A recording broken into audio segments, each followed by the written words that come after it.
Bismillahirrahmanirrahim. Assalamualaikum warahmatullahi wabarakatuh. Alhamdulillah, ketemu lagi dengan Angkop Channel pendidikan dan tutorial. Terima kasih saudaraku telah klik video ini. Jangan lupa subscribe, like, dan share untuk kita bangun channel ini bersama-sama. Syukur alhamdulillah, hari ini ada kabar gembira dari Wakil Ketua Komisi 2 DPR RI. Beliau mengatakan bahwa 2,3 juta tenaga honorer akan diangkat menjadi P3K. Seluruhnya, tidak ada kecuali. Mari kita simak beritanya dan penjelasannya sampai selesai. Inilah beritanya saudaraku, seperti dimuat di kompas.com pada tanggal 14 April 2023. 2,3 juta tenaga honorer akan diangkat jadi P3K. Kata Junimar Girsang, seluruhnya tanpa kecuali. Wakil Ketua Komisi 2 Dewan Perwakilan Rakyat Republik Indonesia Junimar Girsang memastikan seluruh tenaga honorer di Indonesia akan diangkat menjadi pegawai pemerintah dengan perjanjian kerja atau P3K.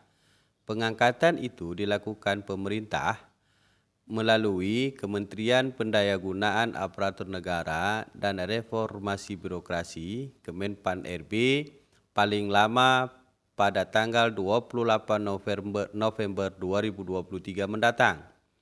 Seluruh tenaga honorer akan diangkat menjadi P3K tanpa kecuali, dan pengangkatan atau peralihan tenaga honorer menjadi P3K ini harus telah terrealisasi paling lama tanggal 28 November tahun ini, ujarnya di Jakarta, Jumat 14 April 2023. Pengangkatan itu dilakukan kepada lebih kurang 2.363 tenaga honorer atau non-aparatur sipil negara yang tercatat dalam data Kemenpan RB. Untuk memperdalam dan memperkuat berita ini, mari kita simak rapat anggota DPR RI Komisi 2 dengan Kemenpan RB di gedung DPR RI. Terima kasih pimpinan. Assalamualaikum warahmatullahi wabarakatuh. Pimpinan dan anggota Komisi 2 yang saya hormati, Bapak Menteri Menpan RB, Pak Zauranas, beserta seluruh jajaran yang hadir pada kesempatan yang berbahagia ini, hadirin dan hadirat yang berbahagia. Menyimak dan mendengar apa yang dipaparkan oleh Pak Menteri dan membaca berita tentang sikap pemerintah yang disampaikan oleh Menpan RB ke berbagai mass media, dan itu adalah berdasarkan permintaan daripada Bapak Presiden tentang kebijakan non-ASN. Saya meresponi apa yang Bapak ungkapkan itu, di mana kebijakan itu adalah tidak akan mem-PHK para non-ASN, di mana PP yang mengatur tentang itu bahwa tanggal 28 November sudah tidak ada lagi namanya non-ASN itu. PP ini tentunya membuat galau para non-ASN. Tapi dengan berita-berita yang Bapak ungkapkan, dan saya menggarisbawahi terhadap apa yang menjadi arahan Bapak Presiden, tentu para non-ASN merasa gembira karena diperlakukan sesuai dengan harapan dan keinginan, tetapi saya melihat belum jelas grand design dari pada solusi terhadap mereka-mereka itu. Yang ingin saya sampaikan adalah berdasarkan Undang-Undang Nomor 5 Tahun 2014, PP Nomor 49 218. Ini kan menjadi simalakama bagi pemerintah pusat, di mana pada pasal 96 dinyatakan bahwa PPK dan pejabat lain dilarang untuk melakukan pengangkatan AS di luar non-ASN dan P3K. Artinya dilarang mengangkat para non-ASN.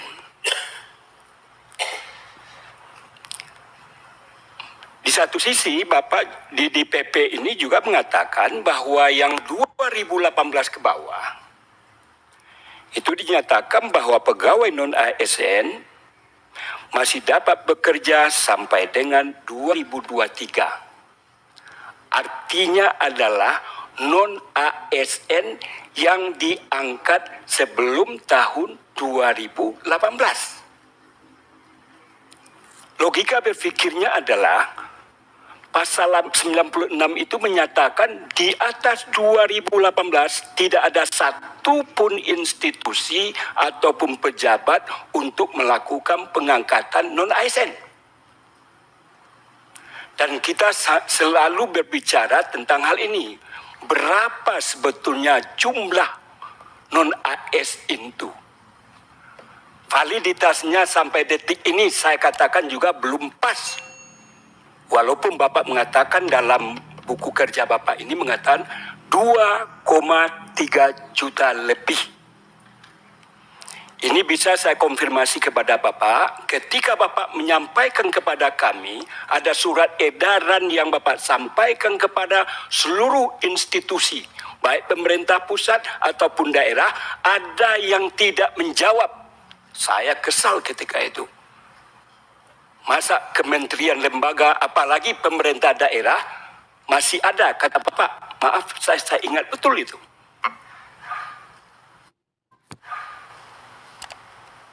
Mau dibawa kemana pemerintahan kita? Masa Menpan RB yang ditugaskan oleh Presiden menangani persoalan-persoalan tentang aparatur sipil negara dan struktur kepemerintahan, masih saja ada pihak pemerintah pusat satu, saya ingat betul, saya tidak salah barangkali, boleh dikoreksi kalau salah, itu pernyataan Bapak ketika itu. Termasuk juga kepala-kepala daerah.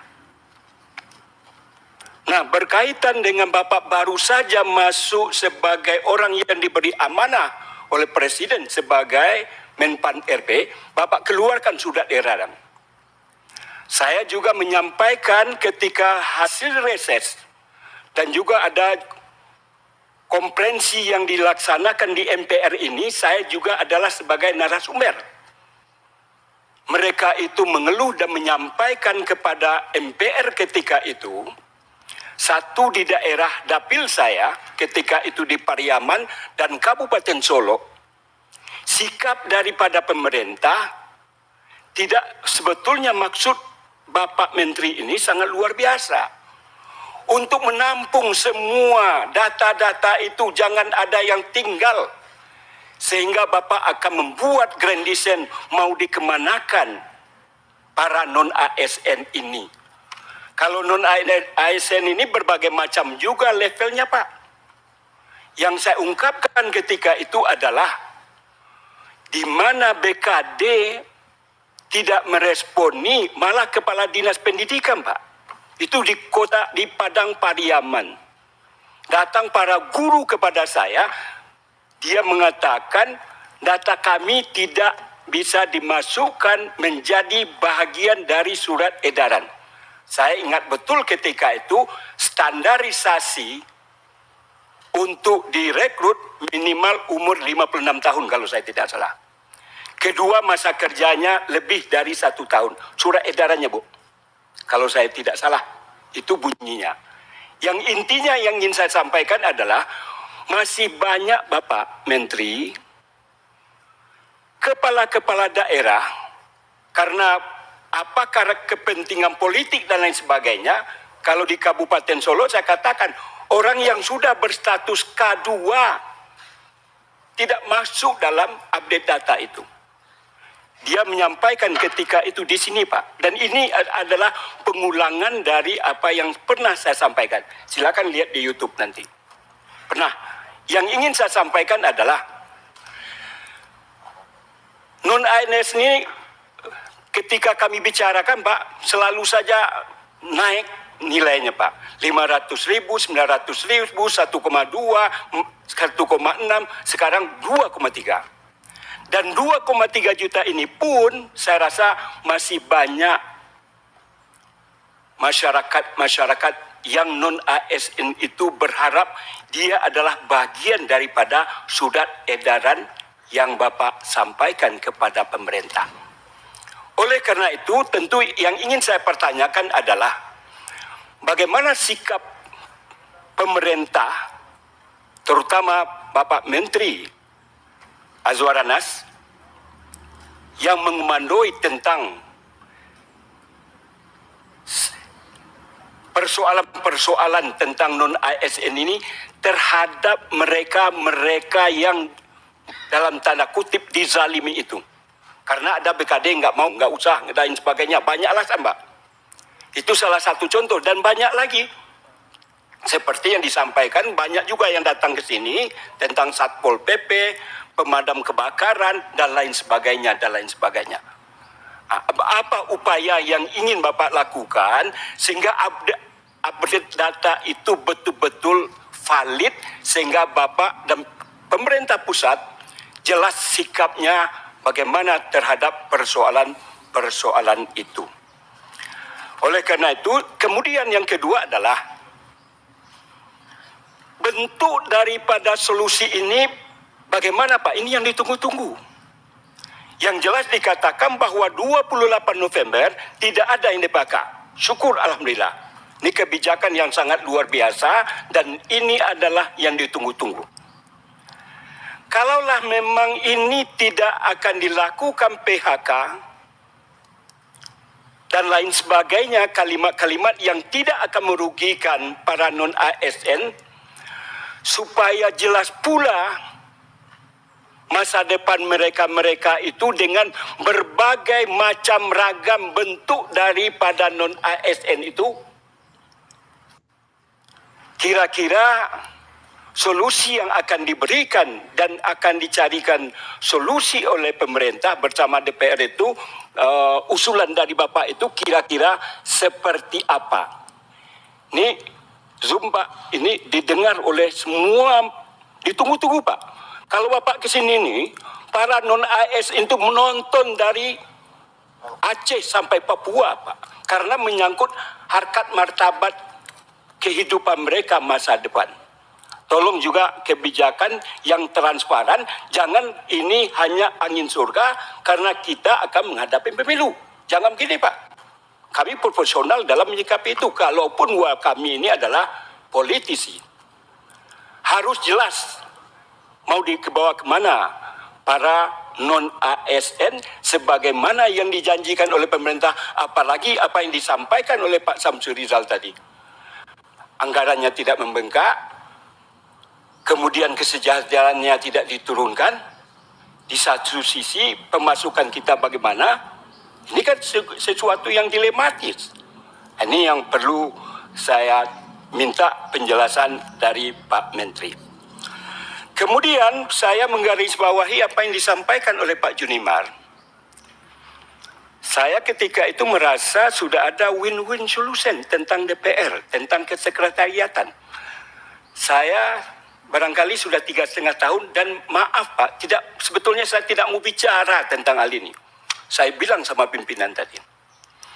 Tapi lewat lobby-lobby, agaknya apa yang disampaikan oleh DPR belum mendapatkan respon yang positif.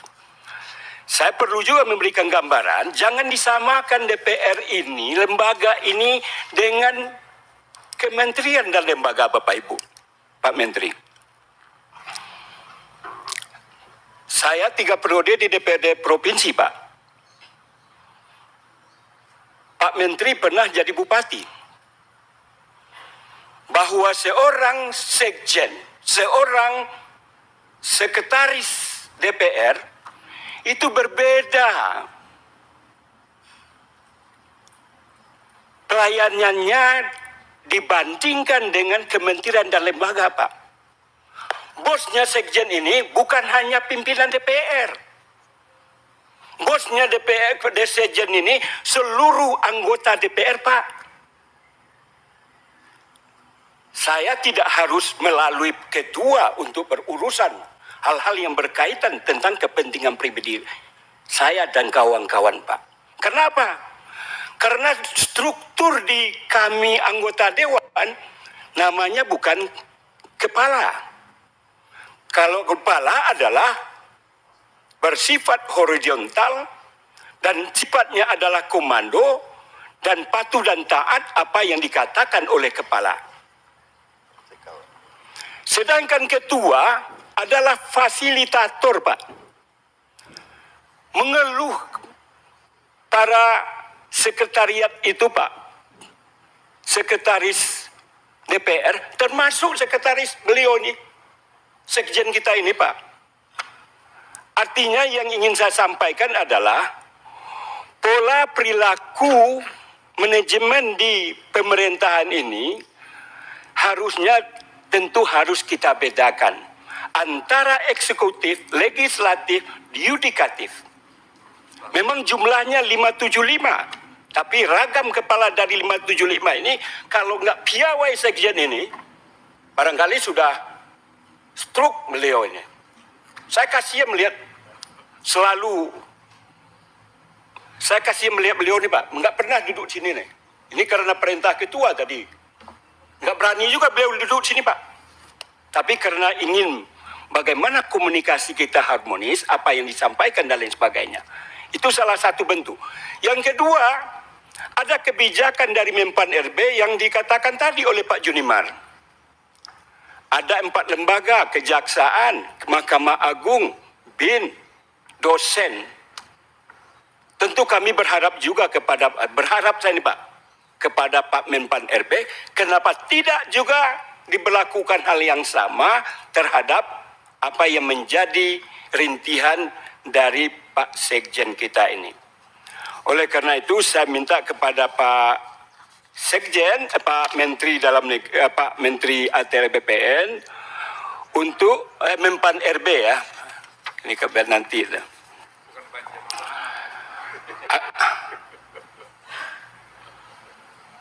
Agar bisa merevisi, Pak, surat yang Bapak keluarkan nomor 521 MSM 0100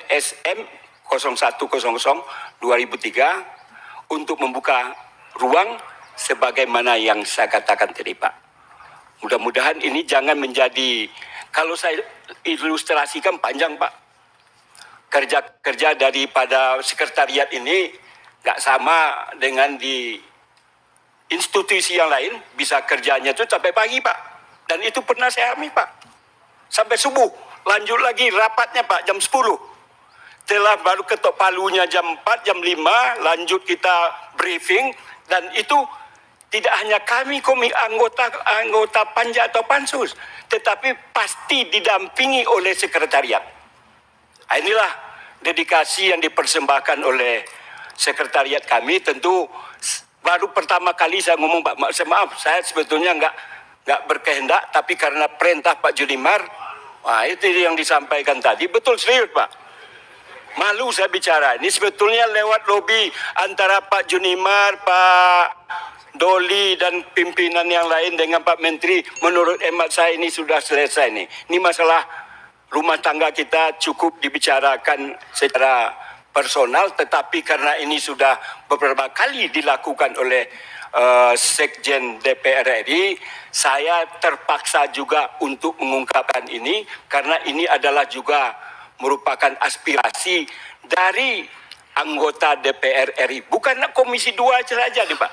Karena corongnya di sini adalah untuk bisa bicara dengan Pak Menpan RB adalah Komisi 2. Kami ini ada Pak Menteri, nih ini, ya enggak, saya bicara nanti beliau enggak dengar, saya ngomong beliau ngomong tentu enggak tahu.